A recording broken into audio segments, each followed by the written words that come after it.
Twongeye kubasuhuza bene data, Imana y'amahoro nibane namwe kandi Mwuka Wera atuyobore mu ijambo rye tugiye kwiga muri kano kanya. Ubu ngubu tugiye kurebera hamwe Itangiriro igice cya 6 ku murongo wa 1 n'uwa 2. Mwese muhaye ikaze muri handitswe ngo tukiri bato twumvaga bavuga ku isi yaciza iherezo, tukabifata nk'aho ari imikino, none dore ngaho idushiriyeho, turabyemezwa n'ibyo twibonera, biteye agahinda bitabagaho, uko byahanuwe biraboneka, ugishidikanya yirebera isi. Dusenge. Data wera, Imana igira neza kandi Imana ishobora byose, urakoze cyane ku bw'akanya keza, ni kubw'ubuntu bwawe n'ineza yawe. None turakuraritse ngo uzubane natwe kandi twifashirize mu ijambo ryawe. Mwuka Wera atuyobore, utugenderere, ijambo ryawe abe ari ukuri dusobanurira, kandi kirutaho imitima yacu uyikingurire kwakira ijambo ryawe, uturinde kwinangira ahubwo twemere inama zituruka kuri wowe binyuze muri Bibiliya yawe yera wandikishije. Ubidushoboze kandi ubitubashishe kubw'ubuntu bwawe mu izina rya Yesu, amen. Namwe nimwirebere ubutaka bwararumbye, isambu yanze imyumbati, insina zaracitse, abantu baratumbye ntabwo bagikura, usanga hari umugabo upima ibiro 20 cyangwa se ijigija itarenze ibiro 15, abamera impara bakira abana bato, abantu benshi ntibagira isoni, baramara ubusa bakigendera, ntibakemera uwabagira inama, n'abashizi b'isoni ntibavuga, kandi benshi ntibagira imbabazi, bacaho barwana ntibabakize, ubu abantu ntibanyamwigendaho, ubu umuntu nukubaga kwifasha. Itangiriro igice cyaho cya 6 ku murongo wa 1 n'uwa 2 haragira hati: abantu batangiye kugwira mu isi babyara abakobwa, abana b'Imana bareba abakobwa b'abantu ari beza, barongoramo abo baturanyije bose. Ubwo abana b'Imana bihuzaga n'abana b'abantu, bahise bandura bwo gushyingiranwa nabo, bayobejwe n'abagore babo, bazimiza imico yabo yera y'ubutungane kubwo kunga ubumwe n'abana ba Kayini mu bibi no kuguma. Abenshi baretse kubaha Imana kandi bagumira amategeko yayo, ariko nubwo bimeze bityo, hari bake bakomeje kugendera mu nzira zo gukiranuka, bakomeza kubaha no guha ikuzo umuremyi wabo. Nowa n'umuryango we bari bari muri uwo mubare muto w'abakiranutsi. Ziri mu gitabo cyitwa Mwuka w'Abahanuzi volume ya 1 page 66. Abagize urubyaro rwa Seti no bitwaga abana b'Imana, naho abagize urubyaro rwa Kayini bo bitwaga abana b'abantu. Mwuka w'Abahanuzi volume ya 1 page 66. Mwebwe abemeye umukiza Yesu mukamwiyegurira mu bugingo bwanyu, ni mwe urubyaro rwa Seti muri iki gihe, kugira ngo mutabaho umugayo cyangwa uburyarya, mube abana b'Imana batagira inenge hagati y'abigihe kigoramye cy'ubugoryi, abo mukoreramo nk'amatabaza mu isi. Biboneka mu Bafilipi igice cyaho cya 2 ku murongo wa 15. Nyamara ntabwo twakabaye kuba twitwa abana b'Imana, ahubwo tubikesha urukundo rw'Imana. Niyo mpamvu umuntu wese akwiriye guha agaciro ubwo buntu yagiriwe. Mu rwa mbere rwa Yohana 3 umurongo wa 1 haragira hati: nimurebe urukundo ruhebuje Data twese yadukunze, rwatumye twitwa abana b'Imana, kandi niko turi. Nicyo gituma ab'isi batatumenya kuko batayimenye. Abana b'Imana babona abakobwa b'abantu ari beza. Abana ba Seti babengutse abakobwa bo mu rubyaro rwa Kayini, maze babaza Imana ubwo bashakagamo abagore.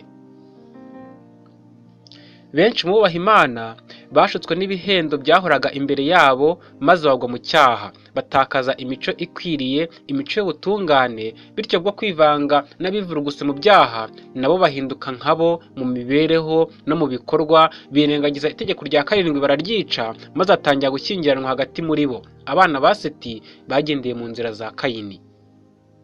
Biboneka muri Yuda ku murongo wa 11 no mu Bakurambere n'Abahanuzi paje ya 45. Ibyo twigira mu Itangiriro igice cya 6 ku murongo wa 1 n'uwa 2. Abakomoka kuri Seti bakomeje kuramya Imana nk'uko bikwiriye, ariko uko ibihe byagiye bihita bivanze n'abatuye mu bibaya buhoro buhoro, uko kwifatanya kwagize ingaruka mbi cyane. Biri mu gitabo cyitwa From Eternity Past paje ya 44. Mu byo twigira mu Itangiriro cya 6 ku murongo wa 1 n'uwa 2, icya mbere ni uko umuntu ubaha Imana adakwiriye gushyingiranwa n'umupagani. Binyuze mu ijambo ryayo, Imana ubwayo yategetse ko abana bayo bayubaha badakwiriye gushyingirwa n'abapagani batayubaha. Mu Gutegeka kwa 2 igice cya 7 ku murongo wa 3 n'uwa 4 haragira hati, kandi ntuzashyingirane nabo ngo umukobwa wawe umushyingire umuhungu wabo, n'umukobwa wabo ngo umusabire umuhungu wawe, kuko bahindura umuhungu wawe ntayoborwe nanjye, ahubwo agakorera izindi mana, ibyo bigatuma bikongeza uburakari bw'Uwiteka akakurimbura vuba. Nubwo kenshi cyane abasore bubaha Imana babona abakobwa b'abapaganikazi ari beza cyane kurusha abakristo basengana, nyamara kuba Uwiteka arabuzanyije uwo mubano ni uko arazi ingaruka zibirimo. Ngaho nimurebe urugero.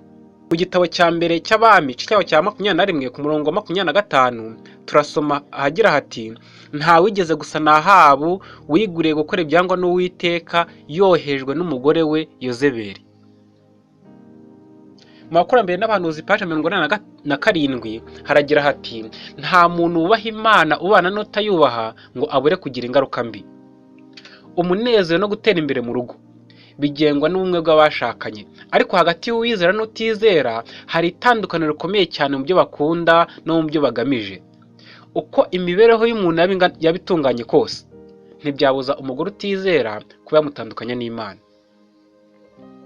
Nimubona ukuntu ijambo ry'Imana ribivuga? Ariko ikibabaje nuko usanga abasore benshi babirengaho bakabikora bazi ko ari ikosa. Ellen White amaze kwitegereza ibi yandikiye urubyiruko ubutumwa bukomeye agira ati, muri iki gihe isi yuzuye ibyago n'ibyaha bitewe no gushyingirwa kw'abantu badahuje. Akenshi bitwara amezi make, maze abagabo n'abagore bakabona ko uko bateye bidashobora kwivanga, maze ingaruka ikaba amacakubiri ahabwa icyicaro mu rugo, kandi ariho urukundo no guhuza biranga ijuru bigomba kurangwa. Biri mu gitabo cyitwa Ubutumwa ku basore paje ya 453. Ni ukuri mbabwire, aha hantu Satani hatsindiye abantu benshi batagira ingano, kandi ibyanditswe byera bitanga ingero za bamwe muri bo. Umuhungu wa Aburahamu witwa Ishimayeli yemeye umugore w'umunyegiputakazi yarangiwe na nyina Hagari, maze Ishimayeli agerageje kumvira Imana ya se, umugore aramubambira, ahubwo birangira amwerekeje ku bigirwamana by'iwabo. Inyigisho Ishimayeli yarahawe na se zishwe n'iza bene wabo wa nyina basengaga ibigirwamana, ndetse n'uko Ishimayeli yashatse abagore b'abapagani. Ishyari rya Hagari n'iry'abagore yatoranyirije Ishimayeli ryagotesheje umuryango wa Ishimayeli urusika Aburahamu yagerageje gukuraho, ariko rukamunanira.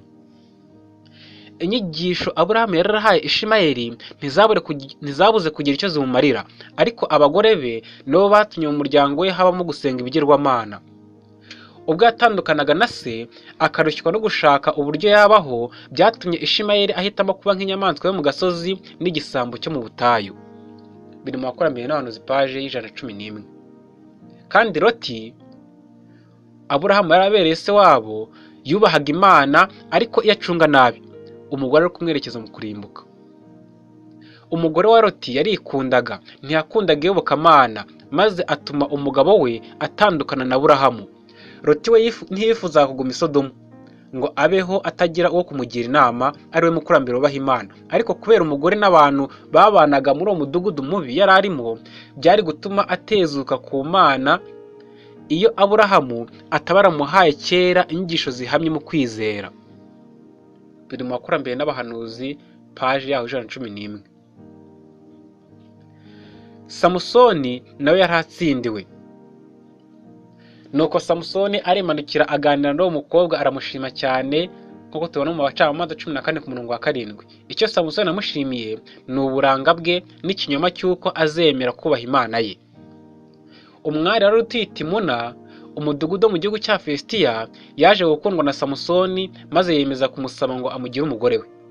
Icyo yasubije ababyeyi be bubahaga Imana kandi bagerageje kumubuza uwo mugambi ni iki ngiki ngo: nsabira uwo kuko ari we nkunda cyane. Amaherezo ababyeyi be bemeye ibyo yifuzaga, maze Samusoni ashyingiranwa n'uwo mukobwa. Ubwo Samusoni ari ku kigero agomba gushyira mu bikorwa umurimo Imana yari yaramushinze, aricyo gihe gikomeye yari akwiriye kubera Imana indahemuka, niho yifatanyije n'abanzi ba Isirayeli. Ntiyabajije niba ashobora guhesha Imana ikuzo bisumbyeho aramutse ashyingiwe uwo yihitiyemo, cyangwa niba arishyiraga aho adashobora gusohoza umugambi ugomba kugerwaho mu buzima bwe. Abantu bose bashaka mbere ya byose kuyubahisha, Imana yasezeraniye ubwenge, ariko nta sezerano yasezeranije abahugira ku kwinezeza. None ni bangahe ubu bakora nk'uko Samusoni yakoze? Ni kangahe habaho gushyingirwa hagati y'abubaha Imana n'abatayubaha, bitewe n'uko gutwarwa aribyo biyobora mu guhitamo umugabo cyangwa umugore? Abashaka gushyingiranwa ntibagishe Imana inama, nta nubwo bazirikana ikuzo ryayo. Ubukristo bwagombye kuba ari bwo mbaraga iyobora abantu mu gushyingiranwa, ariko ni kenshi cyane impamvu zitera abantu gushyingiranwa ziba zidashingiye ku kubahiriza amahame ya Gikristo. Satani ahora ashaka gukomeza ububasha bwe ku bantu b'Imana akoresheje kubashora mu kwifatanya n'abakozi be, kandi kugira ngo ibyo abigereho ashishikarira kubyutsa irari mu mitima y'abantu. Ariko mu ijambo rye Uwiteka ahaye abantu be amabwiriza yumvikana ko badakwiriye kwifatanya n'abadafite urukundo rwe muri bo. Urwandiko rwa kabiri Pawulo yandikiye Abakorinto mu gice cyawo cya 6 ku murongo wa 15 na 16 haragira hati: kandi Kristo ahuriye he na Beliyali, cyangwa uwizera n'utizera afitanye umugabane iki? Mbese urusengero rw'Imana rwahuza rute n'ibishushanyo? Mu birori by'ubukwe bwe Samusoni yashyikiranye kandi yifatanya n'abangaga Imana ya Isiraheli. Umuntu uwo ari we wese ujya kwifatanya nk'uko abyihitiyemo azabona ko ku rwego runaka ari ngombwa gukurikiza imico n'imigenzo by'abo yifatanyije nabo. Igihe atakaza muri ubwo buryo ni kibi kuruta kugipfusha ubusa. Hari ibitekerezo bihaganirirwa n'amagambo ahavugirwa byerekeza gusenya ibihome by'amahame umuntu yakurikizaga, ndetse bigashegesha umunara ukingira ubugingo. Satani akoresha ububasha afite bwose kugira ngo ayobye ab'Imana igambiriye gukoresha umurimo wihariye nk'ibikoresho byayo. Satani adutera ahereye aho dufite intege nke, agakoresha aho ingeso zacu zidatunganye kugira ngo yigarurire umuntu wese. Azi neza kandi ko azatsinda niba tutavirira ayo mafuti. Nyamara nta muntu n'umwe ukwiriye kuneshwa. Ntabwo umuntu yasizwe wenyine kugira ngo atsinde imbaraga z'ikibi kubw'imbaraga ze nke, ahubwo ubufasha buri hafi kandi buzahabwa umuntu wese ubwifuza. Abamarayika b'Imana bazamuka kandi bamanuka urwego Yakobo yabonye mu nzozi, bazafasha umuntu wese ushaka kuzamuka akagera ndetse no mu ijuru risumba ayandi. Biri mu Bakurambere n'Abahanuzi paje ya 390 kugeza 393. Salomo yuzura na Farawo umwami wa Egiputa, arongora umukobwa we amuzana mu mudugudu wa Dawidi, agumayo kugeza aho Salomo yamariye kubakira inzu ye bwite n'iy'Uwiteka n'inkike zo kugota Yerusalemu. Igitabo cya mbere cy'Abami cya 3 umurongo wa 1. Nubwo ubwo bukwe bwari bunyuranye n'inyigisho z'amategeko y'Imana, mu mirebere ya kimuntu bwasaga n'ubuzana umugisha, kubera ko umugore w'umupagani wa Salomo yahindukiye akihana agafatanya nawe gusenga Imana nyakuri. Ariko mu kwifatanya n'ishyanga ry'abapagani ndetse no gushimangira aya masezerano arongora umukobwa w'umwami usenga ibigirwamana, Salomo yarahubutse maze asuzugura inama nziza Imana yari yaratanze kugira ngo ubwoko bwayo bukomeze kugira ukwera kwabwo. Kwizera ko umugore we ukomoka muri Egiputa ashobora guhinduka byari urwitwazo rushyigikira icyaha kandi rurangwa n'intege nke. Mu gitabo cyitwa Abahanuzi n'Abami paje ya 41. Salomo yirahiriraga ko ubwenge bwe n'imbaraga z'icyitegererezo atanga bizakura abagore be mu gusenga ibigirwamana bakaramya Imana nyakuri, ariko ibyo byiringiro bye byari iby'ubusa. Bamuzaniraga abagore beza b'uburanga baturuka muri Egiputa, muri Fonisiya, muri Edomu, Sidoni, Mowabu n'ahandi henshi. Abo bagore babarirwaga mu magana. Idini ryabo ryari ryo gusenga ibigirwamana, kandi bari barigishijwe gukora imigenzo irangwamo ubugome bukabije kandi itesha agaciro umuntu. Umwami yatwawe n'uburanga bw'abo bagore, nyamara abo bagore baramuhinduye bikomeye kandi bagenda bamuganza buhoro buhoro, ageraho yifatanya nabo gusenga ibigirwamana. Abahanuzi n'Abami, paji ya 44. Ariko no kubera iki abasore bacu n'abakobwa bacu bakomeza gutsimbarara gukinira ku kibuga cyabuzanijwe? Ni ukubera ko imitima yabo inangiye, bakanga kumva inama z'Uwiteka. Umukurambere wacu mu kwizera, sekuruza w'abakiranutsi, Aburahamu yararabonye amaherezo yo gushyingirwa kw'abubaha Imana n'abatayubaha uhereye mu gihe cya Kayini ukageza mu gihe cye bwite. Niyo mpamvu yihanangirije Eliyezeri kutazashakira Isaka umugeni mu bapagani b'Abanyakanani bari batuyemo. Mu birebe mu Itangiriro 24 ku murongo wa 1 kugeza ku 20. Abantu b'Imana ntibakwiriye guhagarara mu kibuga cyabuzanijwe. Gushyingirwa hagati y'uwizera n'utizera byabuzanijwe n'Imana, ariko abantu bafite imitima itarahindutse bakurikiza ibyo imitima yabo yifuza, bakagira gushyingirwa kutejejwe n'Imana. Kubera ko ibi aribyo byiganje cyane muri iki gihe, ubu abagabo n'abagore kenshi babuze ibyiringiro, nta Mana bafite ku isi. Abo bayoborwa n'amarangamutima yabo bazasharirirwa n'umusaruro uzaturuka muri uko gushyingirwa, kandi imitima yabo izazimirira mu mwijima. Biri mu nama zigirwa itorero, paje 121. Abiyeguriye gukurikiza ukuri no kugendera mu bushake bw'Imana, iyo bashyingiwe abatizera baba bacitse intege mu kwizera, kandi umurimo wo kwihana urabasharirira cyane. Umuntu mudahuje kwizera ashobora kuba agaragarwaho n'imico myiza y'agatangaza, ariko kuba ataregura ubushake bw'Imana akaba ahinyura agakiza kabonwa muri Yesu, ibyo birahagije kandi ni impamvu yumvikana yo kuba mudakwiranye.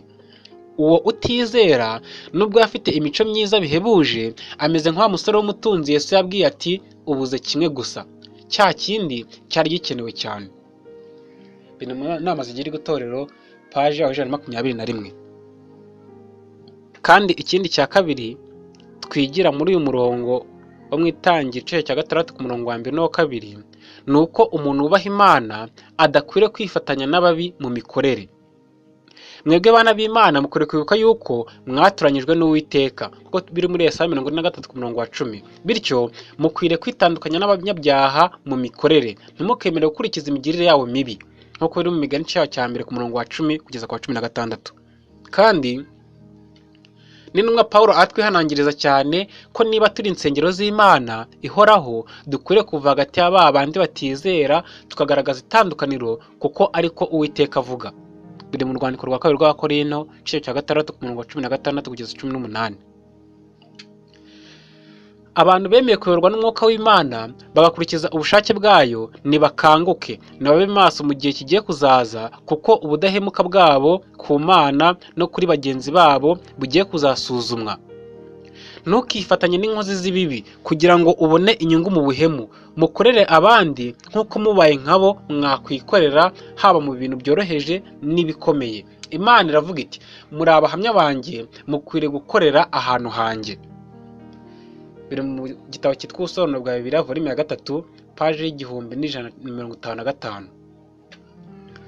Kandi mu rwandiko rwa mbere rwa Petero igice cyaho cya 2 ku murongo wa 9 haragira hati ariko mwebwe mu rwego rwatoranijwe, abatambyi b'ubwami, ishyanga ryera n'abantu Imana yaronse, kugira ngo mwamaze ishimwe ry'abahamagaye ikabakora mu mwijima ikabageza mu mucyo wayo w'itangaza. Igitambaro gitwikiriye kiramutse gikuweho, mwabona ukuntu abatuye ijuru bitegerezanya ubwitonzi buri wese ugeragezwa. Iyo wanze kwifatanya n'umwanzi ukanga inzira y'abanyabibi, mu ijuru huzura umunezero. Igihe wumvise igishuko kikoshya kunyuranya n'ubushake bw'Imana, maze ukerekeza isengesho mu ijuru, uzahabwa imbaraga zo gushikama mu bigeragezo, kandi ntabwo uzatsindwa n'umushukanyi kubwo gushikama ku mahame adahinyuka y'ijambo ry'Imana. Ku nshuro ya mbere ikigeragezo kiraza, iyo gisanze ushikamye ukagitsinda umenye ko kitazongera kugaruka. Itandukanye n'abantu bashobora kukugusha mu bikorwa bibi. Tandukana n'umushukanyi umubwira uti namaze guca ukubiri n'imirimo yawe kuko namenye ko utagendera mu nzira z'umukiza. Ni mu busobanuro bwa Bibiliya volume ya 3 paje 1155. Umuntu wemeye kunga ubumwe n'Imana ntakwiye kwifatanya n'abagomeramana nka Kayini, ahubwo Abeli urugero rwo kumvira niwe dukwiriye gukurikiza. Abantu bashobora gukora ibihuje n'ubushake bw'Imana, bashobora gukomeza amategeko yayo, kandi muri uko kumvira bakabona agakiza. Imana ndetse n'abatuye ijuru bazafasha abo bantu kugira imico y'agahozo y'abaturajuru. Mu rwibutso rw'Integuza ku 27 Ukuboza mu 1898. Ntimuyobe, kwifatanya n'ababi byonona ingeso nziza. Biri mu Rwambere rw'Abakorinto 15:33. Kabone n'ubwo waba wumva udashobora kugira ijambo ubwira abagendera mu bibi no mu nzira zo gukiranirwa, itandukanye nabo ubahunge. Kwicecekera ukabahunga bizaba byiza kuruta guterana amagambo nabo. Nehemiya yanze kwifatanya n'abagendera ku mahame y'ibinyoma, kandi ntiyigeze yemerera abakozi bakoranaga kwiyunga nabo. Ingabo ye yari urukundo no kubaha Uwiteka gusa. Uko yabayeho yakoraga nk'uri kwitegereza isi itagaragara, kandi Dawidi nawe yarahamije ati nashyize Uwiteka imbere yanjye iteka. Gerageza kuba nka Daniyeli, ubeho wowe ubwawe ushikamye ku gukiranuka, bityo nk'uko Mose yabigenje uzabona Uwiteka mu buryo butagaragara. Ariko nukomeza kwifatanya n'abanyabibi, ukitegereza uko wabayeho, ugatega amatwi ukumva inama zabo, bazaguhindura maze ube nkabo. Biri mu busobanuro bwa Bibiliya volume ya 3 paje 1155. Wowe gira umuhati n'ishyaka byo kugendera mu nzira zo gukiranuka. Isezerano ry'Uwiteka tubonera mu ijambo rye rirusha agaciro ifeza n'izahabu, niryo uzahabwa. Nimutyo duhe ikuzo Imana nyir'icyubahiro nk'abana bayo, dukora ibyo idusaba. Ko tubibona mu rwibutso rw'Integuza ku wa 9 Gicurasi mu 1899. Ni mutyo dusoreza ahangaha. Handitswe ngo uyu munsi aho tumaze kubona mu itangiriro igice cya 6 ku murongo wa 1 n'uwa 2, kandi tubonyemo ibyo tuhigira ku buryo bukomeye. Ahubwo dusabye Imana ngo abe ari ibana natwe, itwiyoborere kandi twifashirize, ndetse mu gihe kigoranye nk'iki ngiki cy'imperuka Umwami Yesu atubashishe gushikama no gukomera. Uwiteka abidushoboze, kandi buri muntu wese ufata umwanzuro wo kugendera mu nzira z'Uwiteka akitandukanya n'abanyabibi kandi akegurira Imana imigambi ye ndetse n'ibyo agamije byose, Uwiteka yasezeranye kuzamuba hafi, kandi ijuru ntabwo zirengagiza umuntu nk'uwo. Dusabye Imana ngo ibidushoboze, kandi Umukiza abereho kutujya imbere no kutubasha gukoresha ishimwe nawe mu izina rya Yesu. Imwitegereze ubugome busigaye, ibyihebe byo mu isi bitagira impuhwe. Abana bica iwabo nabo bakicana, nanone mwibuke n'9/4 n'abakobwa babyara bakabajugunya, ngo barashaka gukomeza kuba inkumi. Nimureba amahanga arapfa ubusa, rubanda rugufi rukarengana. Mwibaze na bimwe bisetsa unami, ushidikanya asome Bibiliya. Hamwe inzara irimbi iravugiriza, amadini yadutse ibinyoma. Abantu bavuye mu byo bizera, bati ibintu byose byararangiye. Impanuka ni nyinshi mu bihe turimo, izibera mu mazi cyangwa ku butaka. Murebe n'ibirwara bitagira ingano, haje shuga dadi ndetse na shuga mami. Hari n'abapfubuzi n'imvumvi iryo shyano, ibyo byose birerekana aho isi igeze.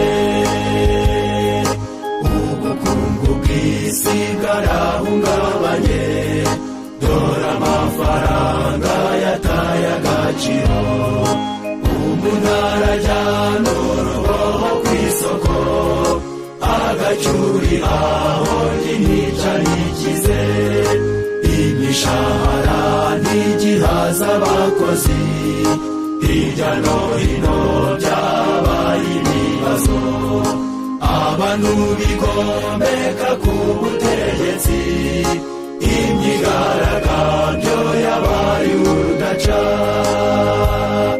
abagabo bashyingirwa abandi bagabo, abagore bashyingirwa abandi bagore, bagasezerana bagakora ibirori, ibyo binyuranye n'ubushake bw'Imana. Nibuka iby'isodomu ndetse na gomora, byamaze gukabya Imana iraharibura.